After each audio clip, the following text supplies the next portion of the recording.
Power star Pawan Kalyan cinema Harihara Veeramallu కోసం అభిమానులు ఎప్పటి నుంచో ఎంతో ఆసక్తిగా ఎదురుచూస్తున్నారు. ఈ క్రమంలో Tollywood star hero Pawan Kalyan bro cinema తర్వాత హీరోగా నటిస్తున్న మూవీ హరిహర వీరమల్లు. పవన్ కళ్యాణ్ సినీ కెరియర్లో నటిస్తున్న తొలి పీరియాడిక్ మూవీ కావడంతో దీనిపై భారీ అంచనాలు ఉన్నాయి. ఈ తరుణంలో హరిహర వీరమల్లు భారీ అంచనాలతో ఇవాళ ప్రపంచవ్యాప్తంగా విడుదలైంది. పవన్ కళ్యాణ్ కథానాయకుడిగా వీరమల్లు పాత్రలో నటిస్తున్నారు.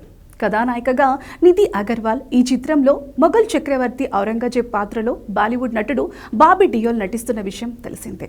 ఇదిలా ఉంటే క్రిష్ జాగర్లమూడి దర్శకత్వంలో తెరకెక్కుతున్న హరిహర వీరమల్లు చిత్రంలో 16వ శతాబ్దానికి చెందిన మొఘల్ పాలనను ప్రతిబింబించేలా భారీ దర్బార్ సెట్ను ప్రొడక్షన్ డిజైన్ తోట తరణి ఆధ్వర్యంలో రూపొందించారు. ఈ దర్బార్ సెట్లో ఔరంగజేబ్ వీరమల్లు మధ్య వచ్చే కీలక సన్నివేశాలను చిత్రీకరించారు. ఈ మూవీ విడుదల సందర్భంగా పవన్ కళ్యాణ్ ఫ్యాన్స్ కి మరో శుభవార్త అందింది. హరిహర వీరమల్లు పార్ట్ 2కి సంబంధించి ఒక న్యూస్ సోషల్ మీడియాలో వైరల్గా మారింది. హరిహర వీరమల్లులో కోహినూర్ వజ్రం కోసం వీరమల్లు ఢిల్లీ బయలుదేరగా అడ్డుకునేందుకు ఔరంగజేబ్ సిద్ధమవుతారు. ఇక వీరమల్లు ఔరంగజేబ్ కలుసుకోవడంతోనే మూవీని ముగించారు. అంతేకాకుండా సినిమా చివర్లో యుద్ధభూమి అనే నేమ్ కార్డుతో అసలైన యుద్ధం అప్పుడే చూడాలంటూ పార్ట్ 2పై అంచనాలు పెంచారు.